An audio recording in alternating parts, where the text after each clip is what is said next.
Donc vous posez vos affaires, vos manteaux, vous installez. Lucas Déchouche, Florent Valbon, Paul. Voilà, très bien. Je participe à Collège au cinéma, déjà parce que quand je suis arrivée dans cet établissement, j'avais les classes de 6e et elles participaient à Collège au cinéma. Donc je ne me suis pas trop posé la question. Et finalement, c'est quelque chose qui m'a beaucoup intéressée parce que j'avais l'impression que les élèves avaient accès à un moment privilégié. Quelque chose que, en tant qu'élève, j'aurais aimé connaître. En particulier parce que, en tant qu'élève d'un collège rural, ils ont peu accès à la culture. Et aller au cinéma et avoir accès à des films qui passent à collège au cinéma et qui ne sont pas les films populaires, les blockbusters américains, etc., c'était les ouvrir sur quelque chose de différent. On a prévu une séance qui dure toute l'après-midi, qui mélangera et le français et les arts plastiques. On va travailler en 3 étapes. Première étape, on va travailler en commun avec Madame Simoneau. Ensuite, vous aurez un travail d'art plastique. Et pour finir, un travail de français. On a un objet. Je voudrais savoir ce que c'est. Donc le tableau, pour toi, c'est ce qu'il y a à l'intérieur. Et donc ça, ce serait le cadre. Est-ce que tout le monde est d'accord avec ça ? Oui. Oui. Donc le tableau, c'est ce qu'on va mettre dans un cadre. Oui, Maxime. Enfin, si ce serait un tableau, il y aurait de l'art. Est-ce que vous connaissez des mots de la même famille que cadre ? Marie, tu as une idée ? Cadran, oui. Alors, un cadran. Léo. Cadré. Ninon. Cadrage. Le cadrage. Un encadrement. Être encadré. Oui. D'accord. Est-ce que vous avez d'autres idées ? D'être dans le cadre, c'est sortir du cadre. Sortir du cadre. Alors, si on vous remet dans le cadre, quel est le verbe qu'on utilise ? Ruben ? Recadrer. Recadrer.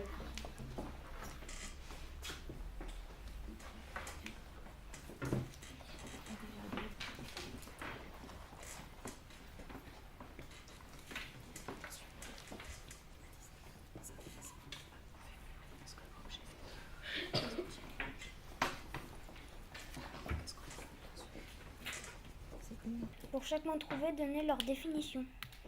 Alors, est-ce que vous pouvez me proposer des définitions pour les mots au tableau ? Mathéo. Cadré, une photo. Alors, explique. Qu'est-ce que c'est que cadrer une photo ? Par exemple, quand il prend une photo, faut bien qu'on soit dedans. C'est-à-dire ? Est-ce que tu peux essayer d'être plus Faut précis ? pas être hors de l'image. D'accord. Donc, cadrer, ce serait faire entrer dans l'image. Quand on cadre quelque chose, il faut qu'on soit dans l'image. Parce que l'image, qu'est-ce qu'elle a ? Qui fait qu'on peut en sortir. Des limites. Voilà, très bien. Elle a des limites. Donc, quand est-ce qu'on peut cadrer quelqu'un en dehors d'une photo ? Maxime ? Ne pas dépasser les limites, ne pas faire des choses, ne pas dépasser les consignes. Est-ce que dans tous ces mots, vous en voyez qui ont encore les deux sens, sens propre et sens figuré ? Clément ? Être hors du cadre. On n'écoute pas, par exemple. D'accord.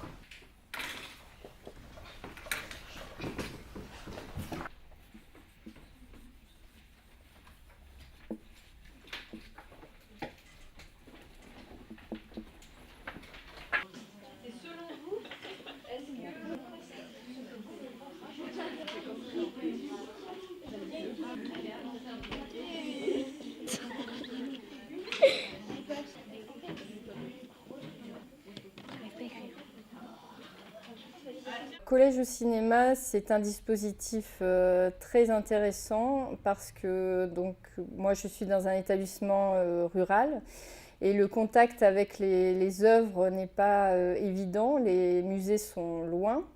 Et avec ce dispositif, on peut avoir un contact direct avec les œuvres. Les élèves vont au cinéma voir l'œuvre et en entier. Et on peut ensuite exploiter vraiment dans le cours d'art plastique ce qui a été vu dans le film.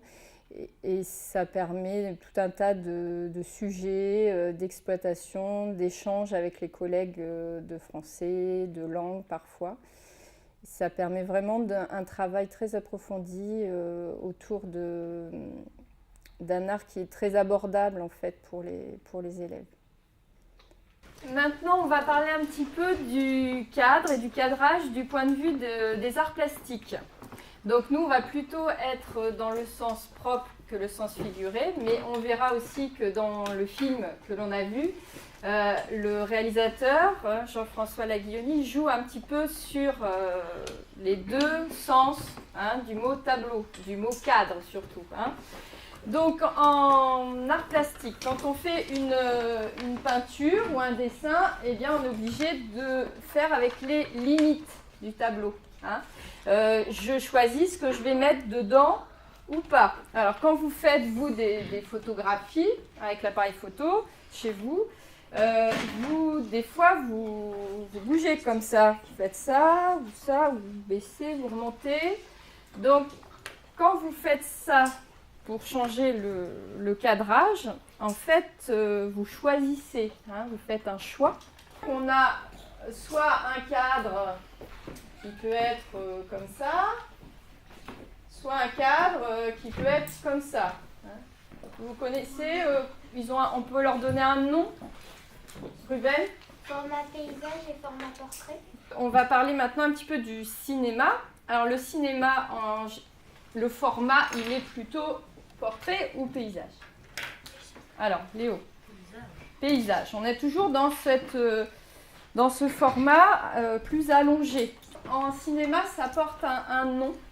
C'est-à-dire ce qu'il y a à l'intérieur du cadre, on appelle ça le champ. Et ça, autour, là, c'est le hors-champ. C'est quoi la différence entre le cinéma et la peinture, par exemple, au niveau de ce cadrage? Quand on fait un portrait, on peut pas voir ce qu'il y a à l'extérieur, alors que quand on fait un film, si on tourne la caméra, on voit ce qui est à côté. Oui, exact. Donc, une peinture, il y a combien d'images dans une peinture? Alors, Maxime? Il peut y en avoir plusieurs. Il peut y en avoir plusieurs. Quand tu es face à un tableau, tu vois combien d'images? Sauf s'il est séparé en plusieurs parties. Mais en général, tu en vois une, oui. Oui? Et quand il y a un tableau et puis c'est l'image d'une maison et dedans il y a encore un tableau et encore un tableau. Ah oui, s'il y a un tableau dans le tableau, oui, il peut y avoir plusieurs images. Alors un film, il y a combien d'images dans un film, Paul? 50 secondes, il y en a 24. Très bien. Donc 24 images par seconde. Donc ça veut dire qu'on a des changements de cadre, de cadrage. Et donc on peut imaginer, on a une image où on voit ça, puis il y a une autre image où on peut voir ça, où on peut voir ce qu'il y a en face, où on peut voir ce qu'il y a derrière ou à côté, ou même on peut passer d'un plan où on voit ce qui se passe ici dans la salle, à un plan où on voit ce qui se passe dans une autre salle par exemple. Donc on peut changer comme ça d'endroit, de cadre. On peut s'éloigner, donc agrandir le cadre, ou on peut se rapprocher en faisant un zoom. Donc on va changer les bords du cadre. Et donc le travail d'art plastique, il va reprendre cette idée de champ, hors champ, être dans le cadre, hors du cadre, au sens propre et figuré. Mais avant, on va un petit peu se rappeler comment Jean-François Laguilloni, lui, il joue avec ces différents cadres. Dans le dessin animé, Madame Simoneau a expliqué qu'on jouait sur les deux sens, le sens propre et le sens figuré du cadre. Alors, pourquoi est-ce qu'on peut dire ça? Ruben? Parce que sortir du cadre, par exemple, c'est un sens figuré et ils la font vraiment sortir du cadre. Alors, Ils font oui. vraiment sortir Lola du cadre. Alors, effectivement, Lola va vraiment sortir du cadre. Elle sort de quel cadre, Kimberly? De son tableau que le peintre passe à fil de femme. Voilà. Donc déjà, elle va sortir des limites de son propre tableau. Tout à l'heure, tu avais dit qu'on pouvait avoir un tableau, dans un tableau, dans un tableau, etc. Est-ce que vous savez comment ça s'appelle, ce procédé? C'est un peu le procédé de la vache qui rit. Vous savez, sur les boîtes de vache qui rit, elle a une boucle d'oreille qui représente une vache qui rit. Et, et dans la boucle d'oreille de la vache qui rit, représentée sur sa boucle d'oreille, il y a encore une vache qui rit. Il y a encore une vache qui rit. Voilà, alors ça s'appelle une mise en abîme. Alors c'est un mot compliqué. Une mise en abîme. C'est comme si on tombait dans un trou en fait, un trou sans fond. Alors, dans le film, on a plusieurs fois cette mise en abîme. D'abord parce qu'il y a des tableaux dans des tableaux. À quel moment est-ce qu'on a des tableaux ou des peintures dans un autre tableau? Oui. Qu'est-ce qu'on a comme tableau qui peint un tableau? Le peintre, enfin le portrait du peintre. Comment est-ce qu'on appelle un portrait de soi-même? Un autoportrait. Un autoportrait. Donc il y a l'autoportrait qui peint lui-même un tableau. Et il y a un autre moment où dans un tableau, on voit des tableaux avec des gens qui peignent. Florent? Dans le tableau de Venise. Dans le tableau de Venise, il y a des classes. Et est-ce qu'on peut en sortir de ces classes? Est-ce que dans ce monde-là, si on est un tout peint, enfin si on est un pas fini, on peut aller avec les tout peints? Florent? Ils sont un peu racistes. Ça veut dire qu'ils ne veulent pas se mélanger. Mais Lola, dans cette histoire, qu'est-ce qu'elle fait, elle? Elle essaie de mélanger tout le monde. Elle essaie de mélanger tout le monde, oui. Alors comment est-ce que ça va se passer, Lucas? Elle essaye de les repeindre. Elle va essayer effectivement de les repeindre, donc de mélanger les classes. Et à un moment, quelqu'un explique comment fonctionnent les fleurs. Il y a le chef des Toupins qui dit que c'est parce qu'ils sont amoureux. Mais en fait, Voilà. c'est pas vraiment vrai parce que Lola et le ref Plume, ils arrivent à rentrer dans la forêt sans se faire attaquer par les fleurs. Pourquoi peut-on dire que Lola est un personnage à part? Car Lola s'aime comme elle est. D'accord. Et puis, qu'est-ce qu'elle fait d'autre par rapport aux autres? Et bien maintenant, tout le monde avait peur du peintre parce qu'il avait déchiré certains tableaux. Et elle est quand même allée voir le peintre. Donc elle est courageuse? Oui. D'accord. Qu'est-ce qui fait qu'elle est encore à part? Est-ce qu'il y en a qui ont d'autres idées? Parce qu'elle cherche à savoir qui est-ce qui attend le peintre. Oui, très bien. Elle va encore plus loin que les autres, puisque non seulement elle sort du tableau pour chercher le peintre, mais une fois qu'elle a trouvé le peintre, ça ne lui suffit pas. Elle va chercher qui a peint le peintre. À partir d'un thème que vous aurez tiré au sort, imaginez une petite scène en utilisant le ou les cadres mis à votre disposition. Contrainte. La scène sera figée et muette comme dans une peinture. Dans chaque groupe, il y aura un élément perturbateur, un élève qui ira à contre-courant du thème et jouera avec les limites du cadre au sens propre et figuré. Quand on dit sortir du cadre, Oui. et ben ça sera pas forcément dépasser les limites, ça sera carrément nous sortir du cadre. Il va falloir jouer effectivement avec un vrai cadre, donc le cadre qui se trouve au fond de la classe et derrière lequel vous allez passer par groupe et on fera une photographie selon votre thème. Vous allez tirer au sort un thème, donc il y a plus de thèmes que de groupes, donc il y a des thèmes qui ne seront pas utilisés. Donc nous on ne sait pas exactement sur quel thème vous allez tomber.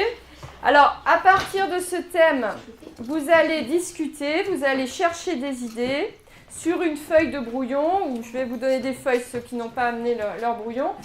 Vous allez noter des idées, comment vous pourriez mettre en scène ce thème. Et on essaie de trouver quelle pose on peut prendre, comment on peut être derrière le cadre ou à côté du cadre ou à travers le cadre pour montrer ce thème. On est toujours dans le sens propre et le sens figuré. D'accord? Donc à la fois, physiquement, il faut que l'on voit sur la photo qu'il y a un des personnages, lui, qui est à part, qui sort du cadre, et puis, ou qui fait quelque chose, en tout cas avec le cadre. Et au sens figuré, il faut que ça prenne un sens par rapport au thème que vous avez choisi.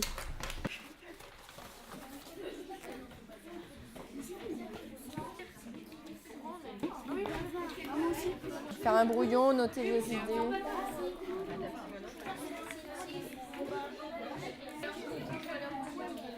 Ah, tu le dis aux autres là de ta table, vous êtes ensemble. Ça,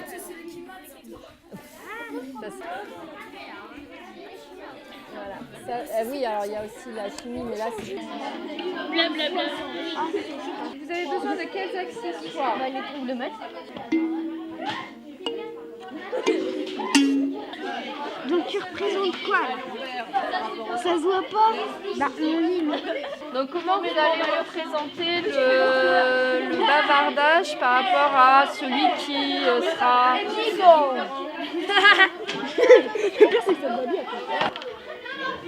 Comme ça. Sexy.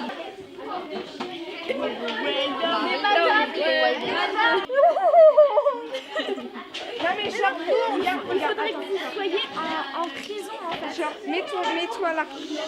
Genre, et là comme ça, vous sortez pas. Et faites une tête. Et toi tu seras quoi? Ouais. Mais tu seras genre, t'as le grand qui est comme ça, tu serais comme ça là, genre tu sortiras.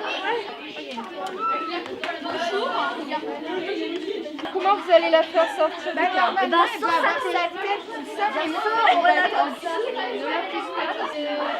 Toi, tu regardes l'extérieur, tu me dis tu leur dis ce que ça fait. Alors, tu leur dis, tu te mets dans le... Voilà, comme ça. Ou la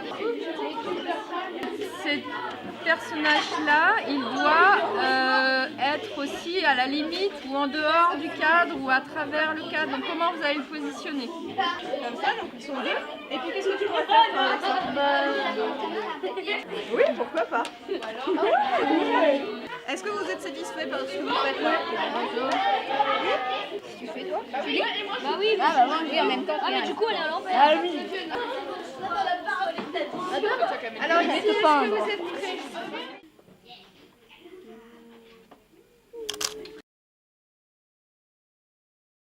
Non, on va laisser comme ça. On va laisser comme ça, tu recules, tu avances, tu fais comme tu veux. Hein? Kimberly, rentre tes mains. Ah, mais 2 secondes, oui, Voilà, allez, vas-y, va prendre ta poste. Bah en fait qu'on voit pas, par exemple le hublot, on voit que... Qu'on voit que le cadre, alors attends. Voilà.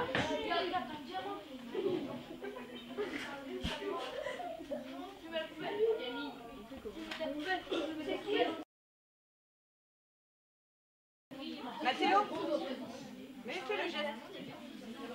Sauf qu'il... Là, t'es pas en dehors, Mathéo. Alors je me dépêche. Voilà. Là, à peu près comme ça, voilà. Et alors je peux me rapprocher si tu veux un petit peu comme ça. Voilà, comme ça. Hein, Il faut les comme voir ça quand même, voilà. Ouais. Moi, je serai là. Ok. D'accord.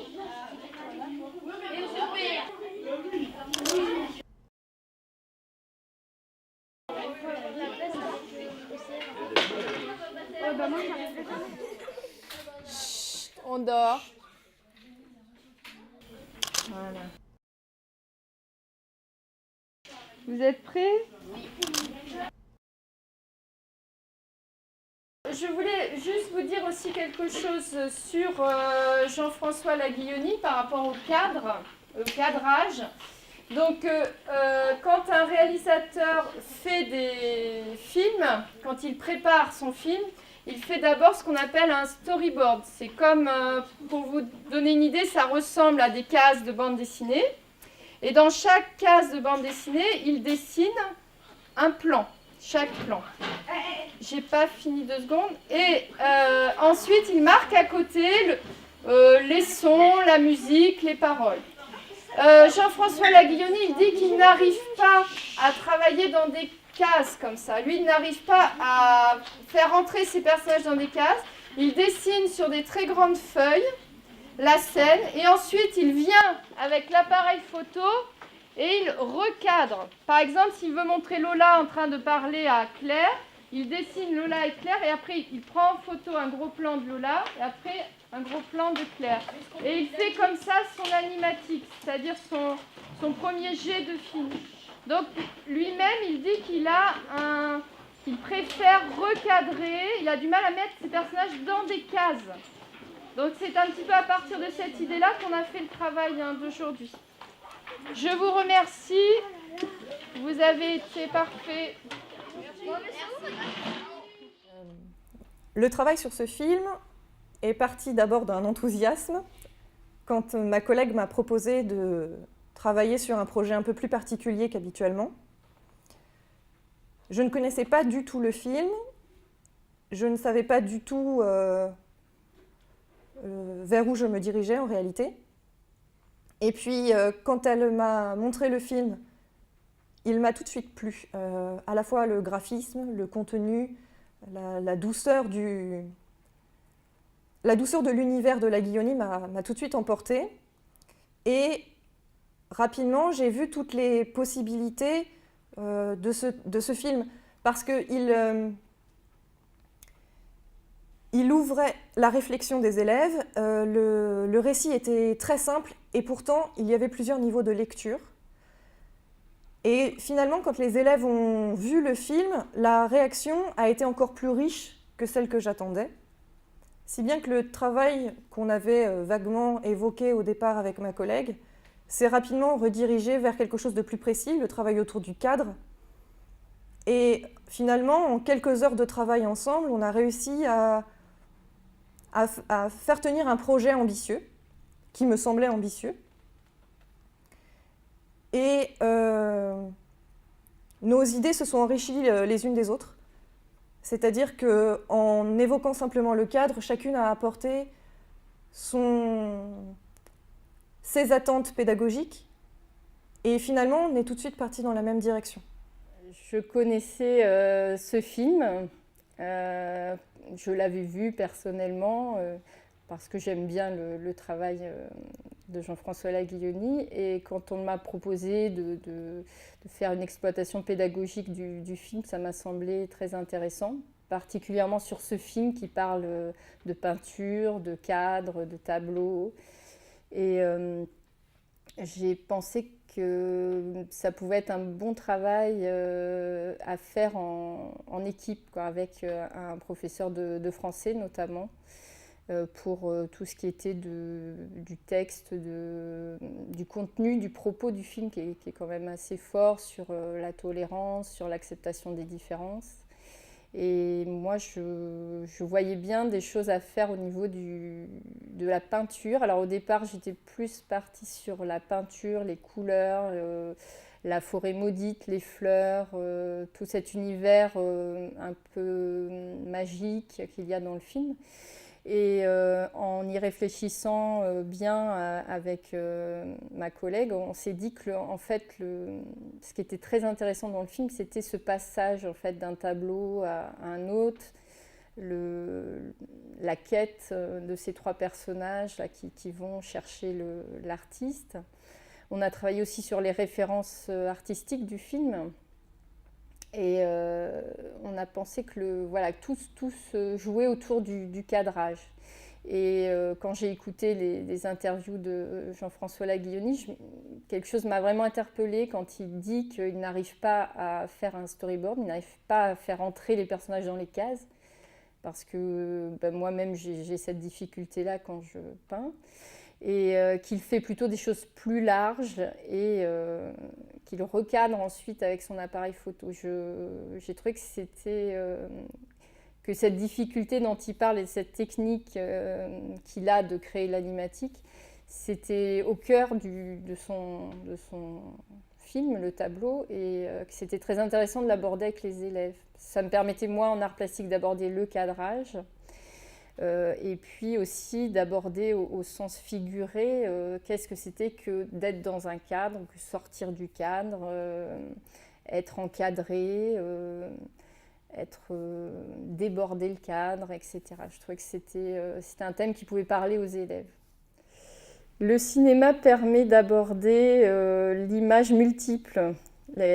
En général, en art plastique, on parle d'images uniques, un dessin, une peinture, et les élèves ont beaucoup de mal à imaginer comment on arrive au mouvement. Le cinéma, je m'en sers essentiellement pour leur expliquer une suite d'images. Donc, parfois, on passe d'abord par la bande dessinée ou un storyboard pour montrer qu'un film, c'est une suite d'images à un certain rythme. Et pour eux, c'est souvent une découverte. En fait, ils n'avaient jamais trop réfléchi, surtout les plus jeunes, les 6e, 5e, n'avaient même pas réfléchi à comment se fait un film. Pour eux, un film d'animation, même ils ne voient pas du tout comment ça peut être fabriqué. Donc ça nous permet de voir avec eux les étapes de fabrication d'un film, la différence entre un film de prise réelle, un film en pâte à modeler, un film en dessin animé. On voit un petit peu tous ces aspects-là. Donc ça reste des arts plastiques, puisque ça a un rapport avec l'image, et en même temps, ça touche à leur univers personnel. Ils connaissent le cinéma, ils y vont, le cinéma est près de chez eux, c'est beaucoup plus proche que le musée pour eux, plus facile d'accès. Et puis c'est de l'image en mouvement, donc ça permet aussi de comprendre comment on peut fabriquer un mouvement, une histoire à travers des images aussi, un récit, comment on peut transmettre une histoire par l'image.